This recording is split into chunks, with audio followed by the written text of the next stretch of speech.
आप सभी को जय मसीह की। प्रभु आप सभी को बहुत आशीष दे। एक छोटी सी बात कहना चाहता हूँ मेरे भाई और बहनों। छोटा सा सोचना, ये पूरी पवित्र बाइबल किस वचन पर टिकी है। एक मिनट सोच कर देखो। अगर आपको लगता है आपका आंसर आपको पता है तो एक बार वीडियो को स्टॉप करके उस आंसर को अपने मन में लेकर आना या अपने मुंह से अंगीकार करके सोचना कि हाँ, क्या आपने सही सोचा।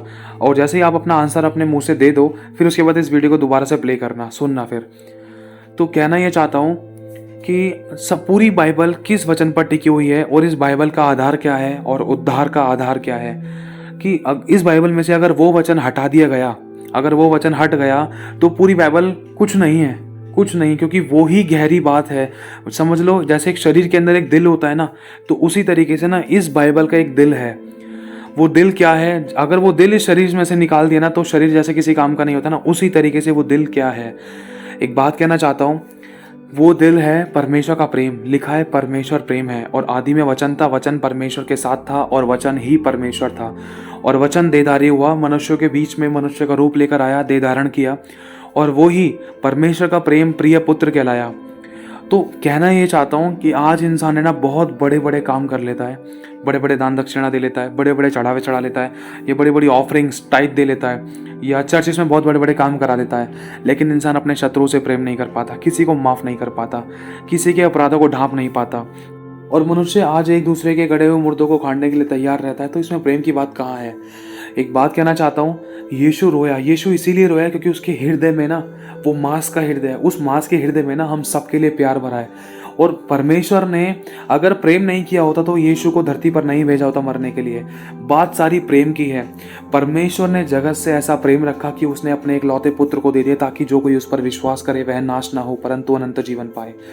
प्रेम ही के खातिर प्रभु यीशु मसीह हमारे लिए मारा गया, गाड़ा गया, कुचला गया, हाथ पैरों में कीले ठुकवाई, मुंह पर थुकवाया। प्रेम के खातिर उसने अपने आप को सही नहीं ठहराया, वरन प्रेम के खातिर जैसे लोगों ने उनको बोला, यीशु मसीह के चांटे मारे गए, यीशु मसीह की गाली बकी गई, मुंह पर थूका गया, दाढ़ी खींची गई यीशु मसीह की, लेकिन फिर भी वो दुख चुप लगाकर सहता रहा। प्रेम का मतलब होता है बलिदान। प्रेम का मतलब बलिदान होता है। मैं फिर से कहना चाहता हूँ, कुछ आपके आगे वचन पढ़ना चाहता हूँ। लिखा है 1 कुरिन्थियों 13वां अध्याय में कि यदि मैं मनुष्य और स्वर्गदूतों की बोलियां बोलूं और प्रेम न रखूं तो मैं ठनठनाता हुआ पीतल और झनझनाती हुई झांझ हूं। और यदि मैं भविष्यवाणियां कर सकूं और सब भेदों और सब प्रकार के ज्ञान को समझूं और मुझसे यहां तक पूरा विश्वास हो जाए कि मैं पहाड़ों को भी हटा दूं, परंतु अगर मैं प्रेम ना रखूं ना तो मैं कुछ भी नहीं। यदि मैं अपनी संपूर्ण संपत्ति कंगालों को खिला दूं या अपनी देह जलाने के लिए दे दूं और प्रेम ना रखूं तो मुझे कुछ भी लाभ नहीं।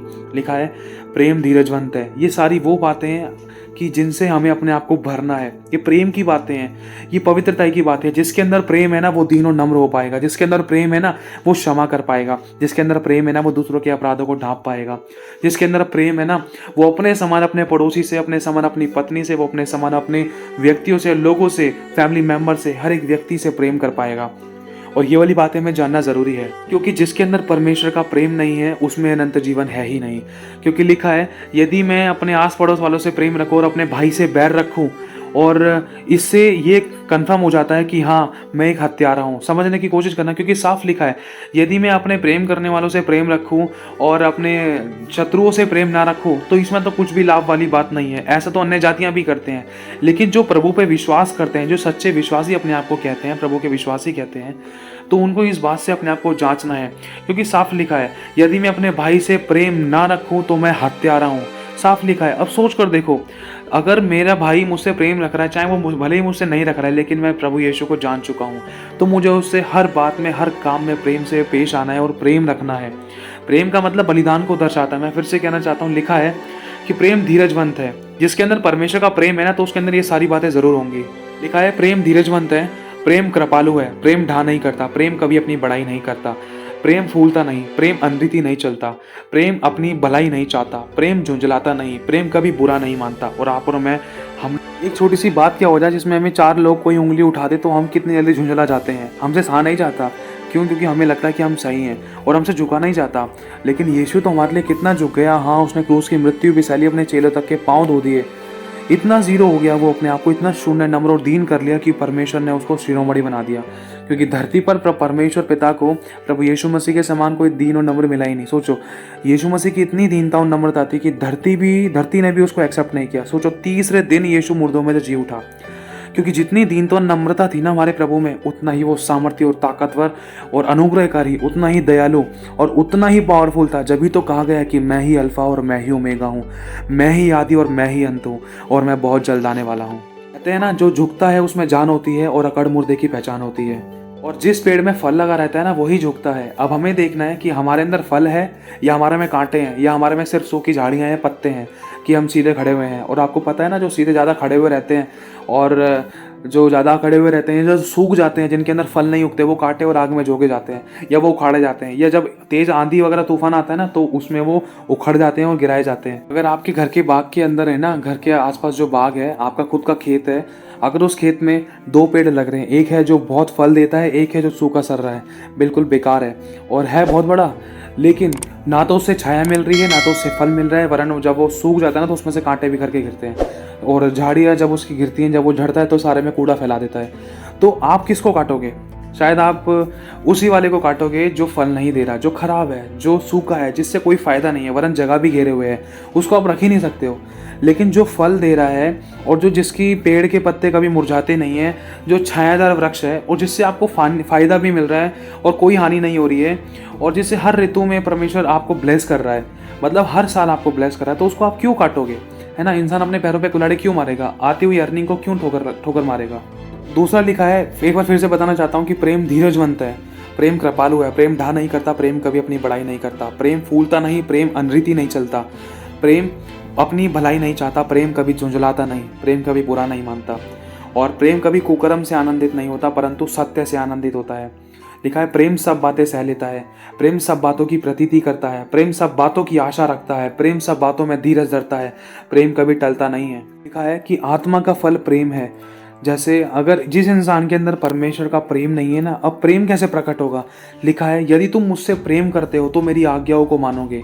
और वचन भी कहता है कि यदि तुमने मुझसे प्रेम नहीं करा और मुझसे अपने समान प्रेम नहीं करा, अपनी सारी बुद्धि, सारे प्राण, सारे धन, तन, मन से मुझसे प्रेम नहीं करा, तो तुम उस मनुष्य से भी प्रेम नहीं कर सकते जिसे तुम देखते हो। और इसी तरीके से जिस मनुष्य को अगर हम देखते हैं, अगर हम उसी से प्रेम नहीं करें, तो जिस परमेश्वर को हम नहीं देखते, तो उससे कैसे प्रेम करेंगे? आज हमारे घर के लोग ही हमें कई बार विरोधी दिखाई देते हैं, लगते हैं कि हाँ भाई, माँ ऐसे करी, बाप ऐसा कह रहा है, बाप ड्रिंक करता है, या घर में लड़ाई दंगा है। और कई बार ऐसी परिस्थितियाँ हो जाती है कि जब कुछ घर में झिड़क बिड़क हो जाती है या कोई लड़ाई दंगा वगैरह हो जाता था, तो हमारे मुंह से ना बुराई की बातें, नेगेटिव कन्फेशंस या बुराई की बातें, घर छोड़ने की बातें, लड़ाई दंगा करने की बातें, या किसी को मारने काटने की बातें, या ना सहने की बातें, झुंझला जाते हैं मिनट मिनट पर, हमसे सहन नहीं होता, हम धीरज नहीं धर पाते हैं, और हम मतलब अपनी ही बड़ाई चाहने की कोशिश करते हैं कि भाई मेरे अकॉर्डिंग काम क्यों नहीं हो रहा है। मतलब कई बार घर में परिस्थिति ऐसी हो जाती है कि हम कृपा नहीं कर पाते हैं और हर बात में ढा रखते हैं, अपनी बड़ाई करने की कोशिश करते हैं, या मतलब हम कभी कभी इतना फूल जाते हैं अपने कामों पर, अपने हाथ के कामों पर, बुद्धि, ज्ञान और समझ पर, कि हाँ भाई हमारी चलनी चाहिए, हमारी सुननी चाहिए। और कई बार हम प्रेम ना करने के कारण है ना, अनरीति चल जाते हैं, जिसके कारण दूसरों को दुख पहुंचाते हैं और हत्या कर देते हैं। लिखा है कि प्रेम अब कभी अपनी भलाई नहीं चाहता, प्रेम कभी झुंझलाता नहीं। कई बार ऐसी बातें हो जाती है घर परिवार में कि हम झुंझला जाते हैं, और प्रेम कभी बुरा नहीं मानता, हम मिनट मिनट पर बुरा मान जाते हैं। प्रेम कुकर्म से आनंदित नहीं होता, लेकिन कुकर्म करे बगैर हमें मजा नहीं आता है, हमें आनंद नहीं मिलता है, क्योंकि जब तक गाली गलौज नहीं करेंगे, जब तक किसी का दिल नहीं दुखाएंगे, जब तक किसी की बुराई नहीं करेंगे, जब तक किसी के साथ छेड़छाड़ नहीं करेंगे ना, या ऐसे गाली गलौज वाले कुकर्म नहीं करेंगे, किसी भी प्रकार का कोई भी शारीरिक, आत्मिक, आर्थिक, सांसारिक प्रकार का कुकर्म, तब तक हमें आनंद नहीं मिलता है। जिंदगी लगती नहीं है, क्योंकि ये दुनिया बहुत आगे चल चुकी है यार, है ना, बहुत फैशन है, बहुत डिजाइन, ईच एंड एवरीथिंग सब कुछ चेंज हो चुका है। हमें माहौल के हिसाब से ढलना चाहिए। माहौल क्या है? लड़कीबाजी करने का, झूठ बोलने का, चुगली निंदा करने का, एक दूसरे की तेरी मेरी करने का, और गाली गलौज करने का, बियर बार जाने का, और मतलब गर्लफ्रेंड बॉयफ्रेंड बनाने का माहौल है, और मतलब लड़ाई दंगे का माहौल है, खून बांधने का माहौल है। किस प्रकार के माहौल हैं? गंदे गंदे नशे पत्ते हैं, दारू, शराब, झगड़ा, कलेश, वाद विवाद और व्यभिचार की बातें, व्यभिचार के काम, ये माहौल है। जब तक ये नहीं करते ना, जब तक संतुष्टि नहीं मिलती है, तो क्या इसे हम प्रेम कहते हैं? ये तो हम अपनी ही शारीरिक अभिलाषाओं को पूरा कर रहे हैं और परमेश्वर से हम बैर कर रहे हैं। लिखा है, संसार से प्रेम करना परमेश्वर से बैर करना है। संसार को प्रिय जानना परमेश्वर को अपना बैरी बनाना है। तो हम डायरेक्टली और इनडायरेक्टली, अगर सच में अगर मैं दूसरे को क्षमा करूंगा तो ही मुझे क्षमा मिलेगी, क्योंकि लिखा है, जिस नाप से तुम नापोगे उसी नाप से भी तुम्हारे लिए नापा जाएगा। और मेरे भाई और बहनों, मैं आपको कुछ बातें बताना चाहता हूँ, ये एक बहुत गहरी प्रेम की बातें हैं। देखो, परमेश्वर ने धरती पर प्रभु यीशु मसीह को क्यों भेजा? क्योंकि वो हमसे प्यार करता है, और इसीलिए भेजा क्योंकि वो हमें बचाना चाहता है।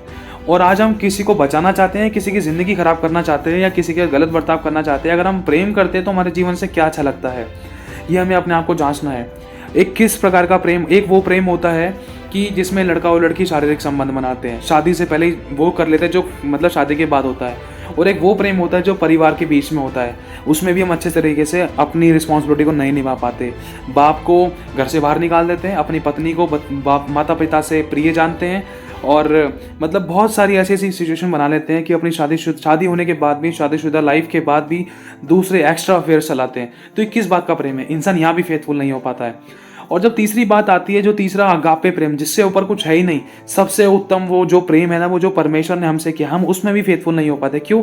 क्योंकि जब हम अपने घर में ही फेथफुल नहीं है तो उसके भवन में उस परमेश्वर के साथ कैसे फेथफुल हो पाएंगे? क्योंकि मिनट बातों पर है ना, हमारे मन में ना यही आती है कि यार उसने मेरे साथ गलत बर्ताव किया ना, ब्लॉक कर दो, उसको खत्म करो, डिलीट मारो या रिमूव करो, या इस बंदे को ब्लॉक कर दो, इस लड़की को ब्लॉक कर दो, मेरे भाई है, बहन है, कोई भी है, बात करना बंद कर दो, या इससे बात नहीं करनी, इससे रिश्ता तोड़ दो, उससे रिश्ता तोड़ दो, इसकी शादी में नहीं जाना, इसके ब्याह में नहीं जाना, या इसके बर्थडे पार्टी में नहीं जाना। ये किस प्रकार का प्रेम है? के अंदर से प्रभु यीशु मसीह छलकना चाहिए। आज पता है, ये भी एक बहुत बड़ा कारण है कि एक मनुष्य अपने जीवन में बड़ी बड़ी ब्लेसिंग्स को क्यों नहीं देख पाता है।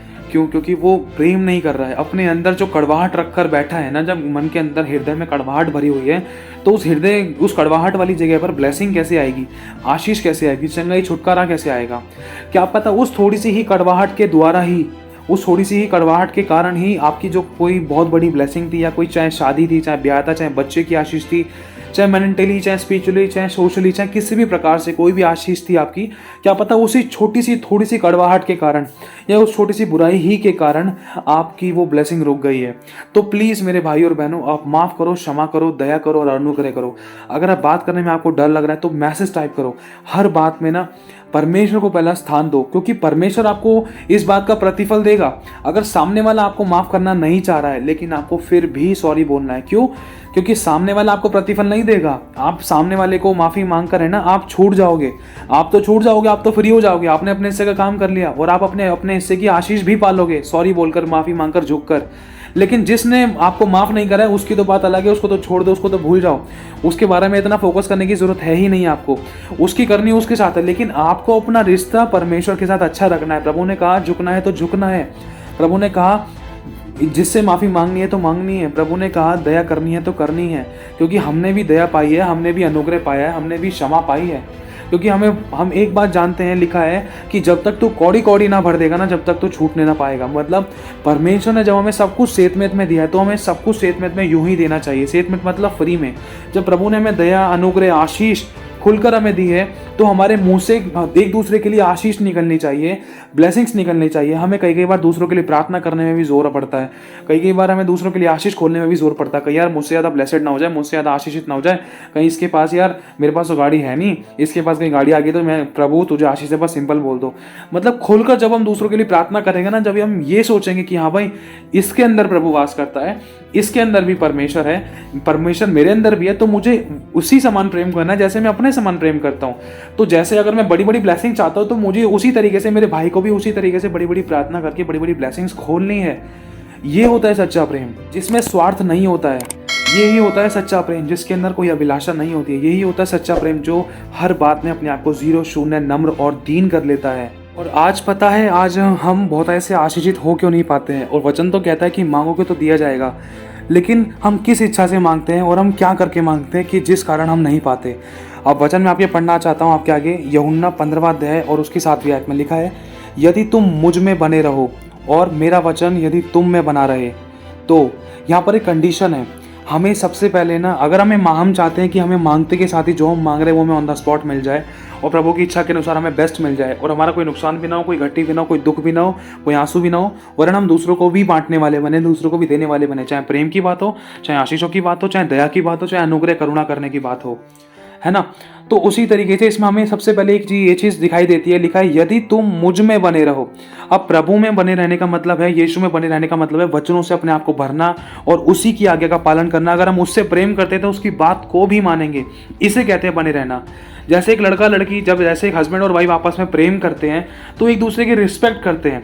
अगर पत्नी कुछ कहीं आती जाती है तो वो अपने पति को बताती है कि मैं यहाँ जा रही हूँ, मैं सब्जी लेने जा रही हूँ, थोड़ा ध्यान रखना घर का। अगर हस्बैंड अगर जॉब पे जाता है तो बता के जाता है कि मैं जॉब पे जा रहा हूँ, थोड़ा ध्यान रखना, ऐसे वैसे, मतलब एक दूसरे से बात शेयर की जाती है। लेकिन जब हम प्रभु यीशु मसीह को लेकर आते हैं ना इस बात में, जब हम प्रभु यीशु मसीह से प्रेम करते हैं तो हमारा प्रेम है ना बिल्कुल ठंडा पड़ जाता है। क्यों? क्योंकि हम यीशु से ज़्यादा अहमियत है ना उन लोगों को देते हैं, अपने उन दूसरे मित्रों को देते हैं जो हमें कुछ दे नहीं सकते। समझना, क्योंकि ये बस सच्चाई है। लिखा है यदि तुम मुझ में बने रहो और मेरा वचन तुम में बना रहे तो जो चाहो मांगो वह तुम्हारे लिए हो जाएगा। आज हम मांगते हैं तो हम पाते क्यों नहीं? उसका सबसे बड़ा कारण ये है कि हम प्रभु में बने नहीं रहते। क्यों? क्योंकि हमें ना सब कुछ बेस्ट चाहिए। क्या बेस्ट चाहिए? कि हमारा सब इज्जत मान सम्मान हो, हमसे कोई गलत ना बोले, अगर गलत बोल दिया तो भाई हमसे माफ़ी मांगे बंदा। आज हम सबसे बेस्ट राजाओं वाली जिंदगियां चाहते हैं। आज हमें से कोई झुकना नहीं चाहता है। अगर हम झुकेंगे ना तो ही हम परमेश्वर के बेटा और बेटी कहलाएंगे, क्योंकि यीशु मसीह का काम भी यही है। और इसी कारण यीशु मसीह तीनों नम्र होने के कारण ही परमेश्वर का पुत्र कहलाया और परम प्रधान के दाहिने जा बैठा, और वो बहुत जल्द आने वाला है। लिखा है यदि तुम मुझ में बने रहो और मेरा वचन तुम में बना रहे तो जो चाहो मांगो वह तुम्हारे लिए हो जाएगा। मेरे पिता की महिमा इसी से होती है कि तुम बहुत सा फल लाओ, कि तब ही तुम मेरे चेले ठहरोगे। अगर हम यीशु के चेले हैं ना तो हमें बहुत सा फल लाना है। फल लाने का मतलब आत्माएं बचानी, प्रभु का सुसमाचार सुनाना है। अगर हम प्रभु से प्रेम करते हैं तो इन कामों से प्रकट होगा कि हाँ भाई मैं आत्मा बचाने के लिए जा रहा हूँ, प्रभु से प्रेम करता तो मैं प्रभु की आज्ञा का पालन करूंगा। प्रभु ने मुझे बोला है कि भाई भेजा है उसने मुझे सुसमाचार सुनाने के लिए। अगर मैं सुसमाचार सुनाने नहीं जा रहा तो ध्यान रखना हमारे अंदर प्रेम नहीं है, क्योंकि प्रभु ने साफ कह दिया है जैसे पिता ने मुझे भेजा वैसे मैं तुम्हें भेजता हूँ। अगर तुम मुझसे प्रेम करते हो तो मेरी आज्ञाओं को मानेंगे, मेरी आज्ञाओं को मानोगे। और जाओ, मैं कहता हूँ सुसमाचार सुनाओ, जाति जाति के लोगों को चेला बनाओ, उन्हें पिता पुत्र पवित्र आत्मा के नाम से बपतिस्मा दो, उन्हें सुसमाचार सुनाओ, कहो कि स्वर्ग का राज्य निकट है। आज हम किसको सुसमाचार सुना रहे हैं? आज हमारे कदम नहीं बढ़ते हैं सुसमाचार सुनाने के लिए। हमने अपनी गली मोहल्ले में अपने दोस्तों को, अपने फ्रेंड्सों को, अपने घर परिवार में कितनों को सुसमाचार सुनाया। ये हमारे कामों से पता चलता है कि हम प्रभु से कितना प्यार करते हैं। हमारी जुबान नहीं खुलती, हमारे कदम घर के बाहर नहीं निकलते कि किसी को एक भी जने को सुसमाचार सुनाकर आए, या कोई रिक्शे वाला मिल जाए, कोई सब्जी वाला मिल जाए, कोई भी व्यक्ति मिल जाए, हमें कोई भी ऐसा व्यक्ति मिल जाए जिसको हम सुसमाचार सुनाएं। आज हमारे कदम नहीं उठते हैं और हम कहते हैं कि हम यीशु मसीह के चेले हैं। कैसे यीशु मसीह के चेले हो सकते हैं? क्योंकि यीशु ने तो साफ कहा है यदि तुम मुझ में बने रहो और मेरा वचन तुम में बना रहे तो तुम जो चाहो वह तुम्हारे लिए हो जाएगा। जो चाहो तुम मांगो हो जाएगा। लिखा है मेरे पिता की महिमा इसी से होती है कि तुम बहुत सा फल लाओ। फल क्या है? आत्माएं बचाना। और लिखा है इसी से होती है कि तुम बहुत सा फल लाओ कि तुम मेरे चेले ठहरोगे। अगर हम उसका फल लाएंगे ना, अगर हम प्रभु यीशु मसीह का सुसमाचार लोगों को सुनाएंगे, उन आत्माओं को, उन जीती हुई आत्माओं का दान, जीती हुई आत्माओं का फलों को लेकर अगर हम प्रभु के पास जाएंगे तो लिखा है तो ही तुम मेरे चेले ठहरोगे, तब ही तुम मेरे चेले ठहरोगे। जैसा पिता ने मुझसे प्रेम रखा वैसा ही मैंने भी तुमसे प्रेम रखा है। मेरे प्रेम में बने रहो। मतलब जैसे पिता ने यीशु मसीह से प्रेम रखा है ना, उसी तरीके से यीशु ने हमसे प्रेम रखा है। अगर यीशु मसीह हमसे प्रेम नहीं रखता ना तो यीशु मसीह हमारे लिए जान नहीं देता। आज हमें कोई अंधा, भिखारी, लूला लंगड़ा या कोई बीमार, लाचार, परेशान, अनाथ और विधवा दिखाई देते हैं ना, तो आज हम उनसे अपना मुंह ना मोड़ें, क्योंकि प्रभु यीशु मसीह उनके अंदर वास करता है। क्योंकि यीशु का वचन कहता है साफ, देख मैं नंगा था, प्यासा था, बंदी गृह में था, दुखों में था, भट्टियों में था, समस्याओं में था, मैं बंदी गृह में था, मैं जकड़ा हुआ था, तुमने मुझे क्या वचन सुनाया? क्या तुमने मेरी शुद्धि ली? क्या तुमने मुझे जीवन का जल दिया? साफ लिखा है। तो मेरे भाई और बहनों, यहाँ पर साफ लिखा है यदि तुम मेरी आज्ञाओं को मानोगे तो मेरे प्रेम में बने रहोगे, जैसा कि मैंने अपने पिता की आज्ञा को माना है। तो मतलब हमें इस बात में आज्ञाकारी रहना है कि जो परमेश्वर का वचन है वो हमें लोगों को बांटना है। अगर हम उससे प्रेम करते हैं ना, अगर हम चाहते हैं कि हम जो मांगे वो हमें मिले और उसकी इच्छाओं के अनुसार हमें मांगना है, और जो प्रभु चाहता है वो हमें ज़रूर देगा, लेकिन उसके लिए ना हमें उसकी आज्ञा भी पालन करनी पड़ेगी। लिखा है कि मैं ये बातें तुमसे इसलिए कही है कि मेरा आनंद तुम में बना रहे और तुम्हारा आनंद पूरा हो। लिखा है मेरी आज्ञा यह है कि जैसे मैंने तुमसे प्रेम रखा वैसे ही तुम भी एक दूसरे से प्रेम रखो। इससे बड़ा प्रेम किसी का नहीं कि कोई अपने मित्रों के लिए अपना प्राण दे।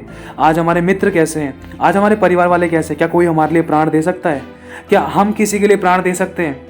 जब बात आती है ना प्राण देने की, तब हमें ना चाहे अपना हो चाहे पराया हो, सब पीछे हट जाते हैं। देखो साफ बोला सुखी रहना, लेकिन यीशु ने हमारे लिए अपनी प्राण दिए हैं। क्या हम अपने मित्रों के लिए प्राण दे सकते हैं? अगर प्राण नहीं दे सकते तो हमें अपने आप को करेक्ट करना है। क्यों? इस बात से पक्का पता चल जाता है कि हम अपने मित्रों से प्रेम नहीं करते हैं। अगर हम मित्रों से प्रेम करते हैं तो भाई उनके प्राणों को बचाने के लिए हमें कदम भी उठाना है भाई, सुसमाचार सुनाने के लिए उनको बताना है कि प्रभु यीशु मसीह उद्धार करता है, वो पाप क्षमा करता है, वो स्वर्ग का रास्ता है, वो हमारी जरूरतों को पूरा कर सकता है, वो हमें आशीष देता है, उसने हमारे दुखों को उठा लिया, हमारे लिए उसने अपनी जान दी है। हम सुसमाचार भी सुनाएंगे अगर हम अपने मित्रों से प्रेम करते हैं। तो हमारा मित्र कौन है? हमारा भाई बंधु कौन है? हमारे घर परिवार के लोग, हमारे गली मोहल्ले के लोग, हमारे शहर के लोग, हमारे देश के लोग। हर एक व्यक्ति हमारा मित्र जन है, हमारा भाई बहन है। हमें उनको बचाने के लिए अगर हम कदम नहीं उठा रहे तो हम प्रभु से कहाँ प्रेम करते हैं?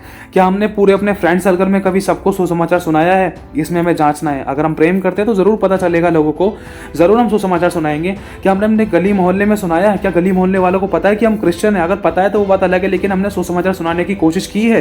क्या हमने कभी किसी लाचार, बीमार या दुख और समस्या में पड़े हुए व्यक्ति को सुसमाचार सुनाया है? अगर नहीं सुनाया तो जरूर आने की जरूरत है, क्योंकि इसी बात से पता चलेगा कि हाँ, हम प्रभु यीशु मसीह से प्रेम करते हैं और उसकी आज्ञा यही है सुसमाचार सुनाना। अगर हम उसकी आज्ञा मानेंगे तो साफ लिखा है, इससे हम उसमें बने भी रहेंगे। लिखा यदि तुम मुझ में बने रहो और मेरा वचन तुम में बना रहे तो जो चाहो मांगो और वह तुम्हारे लिए हो जाएगा। फिर तो कई बार तुम्हें शायद सोचने की भी जरूरत ना पड़े, जो तुम्हारी जरूरत होगी ना परमेश्वर पहले ही दे सकता है, क्योंकि साफ लिखा है कि एक पिता जब अपने बच्चों को अच्छी वस्तुएं देना जानता है तो हमारा परमेश्वर पिता हमें बुरी वस्तुएं क्यों देगा?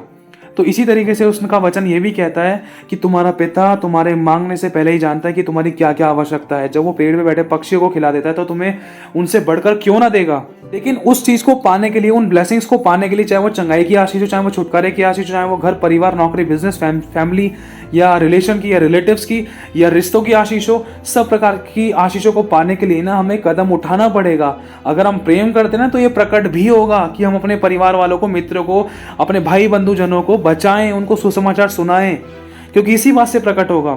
लिखा है मेरी आज्ञा यह है कि जैसा मैंने तुमसे प्रेम रखा है वैसे ही तुम भी एक दूसरे से प्रेम रखो। इससे बड़ा प्रेम किसी का नहीं कि कोई अपने मित्रों के लिए अपना प्राण दे। जो आज्ञा मैं तुम्हें देता हूँ यदि उसे मानो तो तुम मेरे मित्र हो। और अब मैं तुम्हें दास ना कहूँगा, क्योंकि दास नहीं जानता कि उसका स्वामी क्या कहता है, परंतु मैंने तुम्हें अपना मित्र कहा है। क्या मैंने जो बातें अपने पिता से सुनी हैं वे सब तुम्हें बता दी हैं। एक बात कहना चाहता हूँ कि जो बातें एक बच्चा अपने माता पिता से शेयर नहीं कर सकता ना, वो बातें एक बच्चा अपने दोस्तों से शेयर कर सकता है। अगर हम सच्चे यीशु के चेले हैं ना, यीशु ने हमें अपना मित्र कहा है, तो अगर हम यीशु के सच्चे चेले हैं तो उसकी बात को मानेंगे, उसे सारी बातें शेयर करेंगे। और अगर हम अपना सच्चा मित्र किसी को मानते हैं ना, अपने घर परिवार वालों को या किसी फैमिली मेम्बर को या रिलेटिव को या रिलेशन को या कोई घर परिवार आस पड़ोस के लोगों को, तो उनको प्रभु का वचन जरूर देंगे। क्योंकि हमारे अंदर अगर प्रभु का प्रेम है तो वो प्रकट भी होगा, नजर भी आएगा। वरन हम सिर्फ वचन या सुसमाचार सुनाने तक ही सीमित नहीं रहेंगे, वरन उनके लिए प्रार्थना भी करेंगे ताकि उनका मन फिरे, वो पश्चाताप करे, वो विश्वास करे और उनके कॉल आए, वो बातचीत करे, वो हमसे पूछे प्रभु के बारे में और बेचैन हो, वो प्रभु के नाम को जाने और प्रभु में बने भी रहें।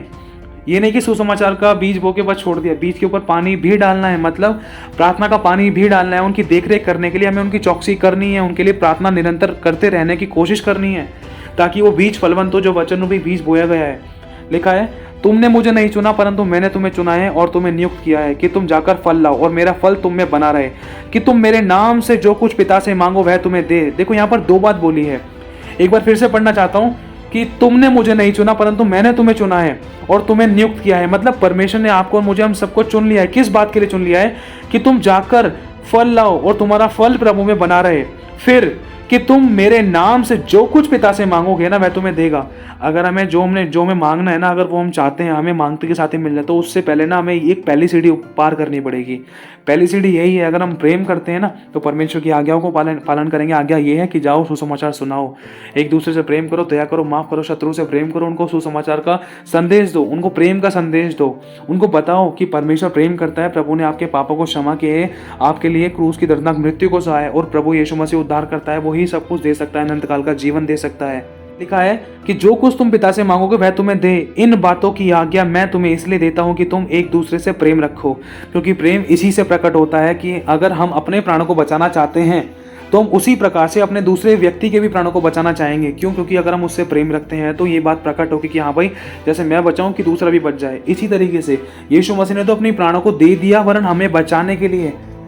तो मेरे भाई और बहनों, परमेश्वर का प्रेम हमें यही सिखाता है, यही दिखाता है। जहाँ पर हम परमेश्वर के साथ प्रेम में बने हुए हैं, उसके वचन में बने हुए हैं, और अपने आस पड़ोस, अपने गली मोहल्ले, अपने लोगों के साथ प्रेम में बने हुए हैं ना, अगर हमसे कोई गलती हो भी गई है, क्षमा मांगकर, दया और अनुग्रह को दिखाकर और अपने आप को झुकाकर, जीरो, नम्र और शून्य दीन करके और अपनी गलतियों को मानकर और उन बातों के लिए प्रार्थना करके, ऐसे लोगों के लिए प्रार्थना करके फिर मांगने वाला हृदय और मन दे, ताकि मैं तेरी तरह दीन और नम्र बनूं और वो सभी आशीष की और वो सभी ब्लेसिंग्स का मैं वारिस हूं जो तूने मेरे लिए रखी है या जो तू मुझे देने जा रहा है। प्रभु, मेरी किसी एक छोटी सी भी गलती के कारण मेरी आशीष रुकने ना पाए।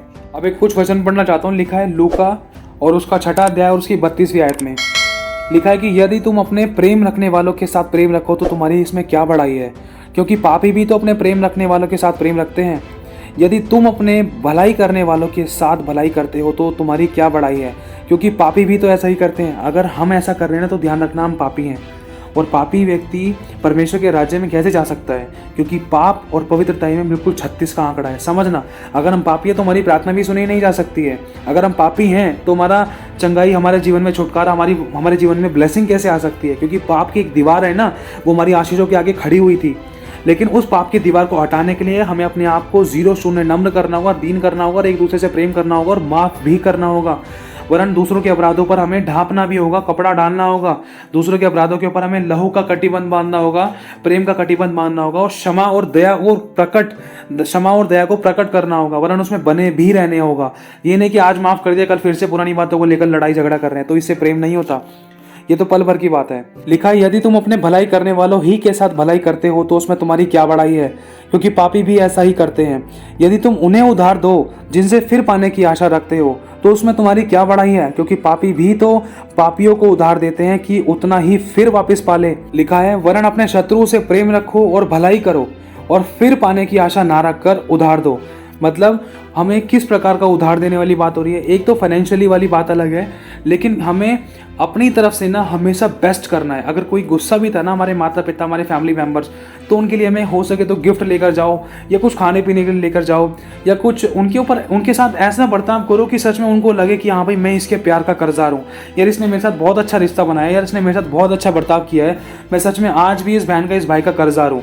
मतलब इस प्रकार का, अगर मुझसे माफ़ी मांग ली, यार मैं इसको गलत ही बोले जा रहा हूँ लेकिन इसने कुछ भी गलत नहीं बोला मुझसे, ये सुनी जा रही है, सुने जा रहा है बार बार, लेकिन ये अपने आप को दीनों नम्र कर रहा है, यार सच में चलो कोई बात नहीं, माफ़ कर देते हैं, आप छोड़ो, जो हो गया सो हो गया। तो मतलब बंदा मजबूर हो जाएगा। कब मजबूर हो जाएगा? उसकी चाबी आपके हाथ में है। सामने वाले व्यक्ति के जो मुख की चाबी है ना, जो उसके मुख के शब्द है, जो वो आपके हाथों में है। उसको बदलना आपके जुबान में है, उसको परिवर्तन करना ना आपके व्यवहार में है। ध्यान रखना। आपको एक उदाहरण के तौर पर एक बात बताना चाहता हूँ। जैसे दो घर हैं, एक गली के अंदर है ना, दो घर हैं। अब दोनों घर आमने सामने हैं और एक घर के बाहर है ना पेड़ लगा हुआ है जिसमें फल आते हैं, और फल है ना बहुत आते हैं, उसमें बहुत घने फल आते हैं। और दूसरा घर है जिसके घर के कोई पेड़ वेड़ नहीं है, जो सिर्फ नॉर्मली है।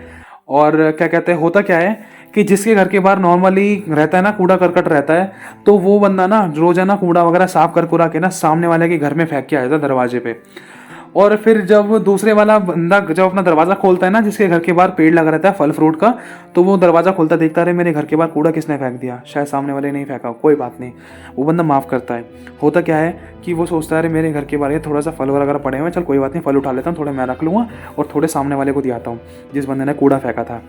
तो वो बंदा क्या करता है, कुछ फल उठाता है, कुछ पन्नी में डाल देता है, टोकरी वोकरी में डालकर सामने वाले घर में दियाता है।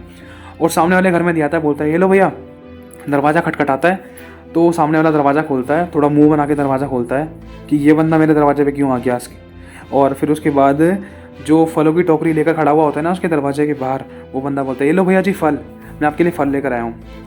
तो फिर वो जो खड़ूस मन का थोड़ा सा व्यक्ति होता है ना, जो कूड़ा फेंकता है अच्छे इंसान के घर के बाहर, तो वो कहता है तू फल क्यों लेकर आया मेरे घर पे। तो वो फल वाला व्यक्ति कहता है कि साहब जी जो आपके पास है वो मेरे को देते हो ना, आपके पास जो है वो आप मेरे दरवाजे पे डालते हो, और जो मेरे पास है वो मैं आपको देता हूँ। तो ऐसा करके ना, मतलब सिर्फ उसके इन 4 शब्दों के द्वारा ना उस व्यक्ति ने उसका दिल जीत लिया। और मतलब जो उसका शत्रु था उसके मन में ऐसा प्रेम आ गया, मतलब इन छोटी सी बात के द्वारा, इन फलों के द्वारा ही मतलब ऐसी ऐसी बातों के द्वारा ही वो सामने वाले व्यक्ति का मन ऐसा बदल गया कि हाँ यार, जो मेरे पास है, मेरे अंदर जो बुराइयां, कूड़ा करकट, दुनियावी बातें, गाली गलौज, नफरत, ईर्ष्या, जलन, वो सारी वो तो मैं उस सामने वाले बंदे को दे रहा था।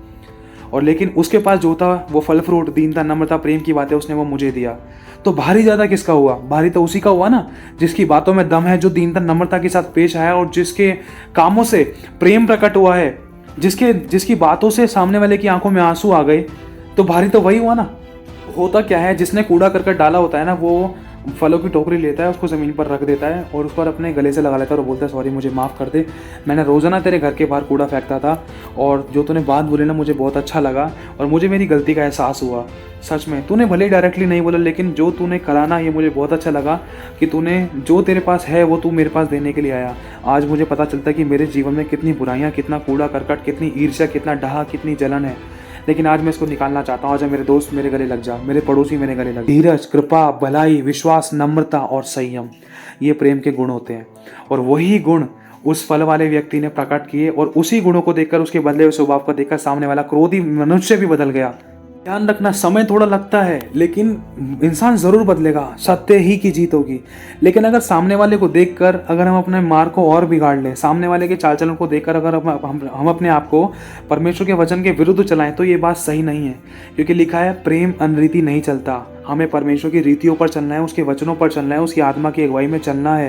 चाहे सामने वाला, चाहे अपने दिल दुखाए, चाहे अपने छोड़ जाए, चाहे कोई भी दिल दुखाए, चाहे कितना भी आंसू दिलाए, चाहे कितना भी उंगली उठाए, चाहे कितना भी दोष लगाए, लेकिन वचन को इज्जत देनी है। अगर वचन को इज्जत मिलेगी ना, तो जिन्होंने आपके ऊपर उंगली उठाई ना, वो स्वयं आपके पास आकर आपकी इज्जत करने पाएंगे। लेकिन अगर वचन को इज्जत नहीं दी ना, अपने तो विरोध में थे ही, लेकिन अगर जब परमेश्वर विरोध में आ गया तो फिर बचाने वाला कौन होगा? इसीलिए मेरे भाई और बहनों, हमें परमेश्वर की आत्मा की अगुवाई में चलकर सबके साथ प्रेम वाला स्वभाव प्रकट करना है, ताकि लोग हमें जाने कि हम सच्चे मसीह हैं और हमारी उन्नति लोगों पर प्रकट हो। अब आगे एक वचन पढ़ देना चाहता हूँ आप सभी के लिए। लिखा है, और तुम परम प्रधान की संतान ठहरोगे, क्योंकि वह उन पर जो धन्यवाद नहीं करते और बुरों पर भी कृपालु है। सोचो, हमारा परमेश्वर उन लोगों पर भी कृपालु है जो उसको बुरा भला कहते हैं, जो गलत काम करते हैं, जो धन्यवादी नहीं हैं। सोचो, उन पर भी जब हमारा परमेश्वर दयावंत है, तो हमें परमेश्वर की तरह दयावंत क्यों नहीं होना चाहिए? लिखा है, जैसा तुम्हारा पिता दयावंत है वैसे तुम भी दयावंत बनो। लिखा है, परंतु मैं तुम सुनने वालों से कहता हूँ कि अपने शत्रु से प्रेम रखो, जो तुमसे बैर करते हैं उनका भला करो, और जो तुम्हें श्राप देते हैं उन्हें तुम आशीष दो, जो तुम्हारा अपमान करते हैं उनके लिए तुम प्रार्थना करो, जो तेरे एक गाल पर थप्पड़ मारे उसकी ओर दूसरा भी फेर दे, और जो तेरी दोहर छीन ले उसको कुर्ता भी लेने दे, मत रोक। जो कोई तुझसे मांगे उसे दे, और जो तेरी वस्तु छीन ले उससे ना मांग। जैसा तुम चाहते हो कि लोग तुम्हारे साथ करें, तुम भी उनके साथ वैसा ही व्यवहार करो। मेरे भाई और बहनों, इन बातों से हमें पता चलता है कि बाइबल का आधार, बाइबल किस वचन पर टिकी है? प्रेम पर टिकी है।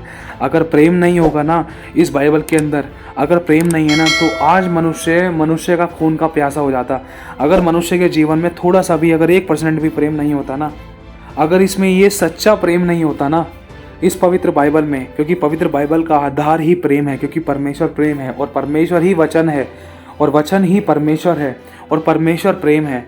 तो इसी तरीके से मेरे भाई और बहनों, अगर आज मैं एक बात कहना चाहता हूँ, अगर पवित्र बाइबल में अगर प्रेम वाला वर्ड नहीं होता ना, तो आज हम नहीं बच पाते। इस प्रेम के खातिर ही आज हम जीवित हैं, इस प्रेम के खातिर ही आज हमारे प्राण अधोलोक से नरक से बचाए गए हैं, इस प्रेम के खातिर ही आज हम आशीषित हैं, इस प्रेम के खातिर ही आज हम 2 वक्त की 3 वक्त की रोटी खाते हैं और हमारे जीवन में कोई दुख, बीमारी, तकलीफ, समस्याएं नहीं है। भले ही हल्के फुल्के जो आंसू हैं, हमारी कुछ गलती के कारण कुछ हम अपनी आशीषों को रोक देते थे, हमारी कुछ गलती के कारण हम अपनी समस्याओं में फंस जाते थे, लेकिन एक सिर्फ यही तरीका है, क्योंकि अगर हमारे अंदर प्रेम है ना, तो उसके जो गुण हैं, आनंद, शांति, धीरज, कृपा, भलाई, विश्वास, नम्रता और संयम, दीनता, नम्रता, उदारता और माफ़ करना, आगे बढ़ना, क्षमा करना, अपराधों को भूल जाना, अगर हमारे अंदर प्रेम है ना, तो ये सारी बातें भी हमारे अंदर होंगी। अगर ये सारी बातें हमारे अंदर आ गई, तो मैं फिर से कहना चाहता हूँ, मैं पीछे मुड़कर कभी देखना नहीं पड़ेगा। हमें परमेश्वर सर ही ठहराएगा, पूछ नहीं, वो हमें ऊपर ही रखेगा, नीचे नहीं। क्योंकि जब परमेश्वर की आज्ञाएं पूरी हो रही हैं, जब एक बेटा बाप की आज्ञाएं पालन कर रहा है, तो बेटा अपनी उन आशीषों को क्यों नहीं पाएगा बाप की ओर से? और बाप अपने बच्चे को क्यों ब्लेस नहीं करेगा? क्या बाप अपने पास ही खुद आशीषों को रखकर बैठेगा? नहीं, बाप ने अपना इकलौता पुत्र नहीं रख छोड़ा, तो वो हमें सब वस्तुएं क्यों ना देगा? वो ज़रूर देगा। लेकिन यदि तुम मुझ में बने रहो और यदि मेरा वचन तुम में बना रहे, तो तुम जो चाहो वो तुम्हारे लिए हो जाएगा। प्रभु आप सभी को आशीष दे। आप सभी को जय मसीह की।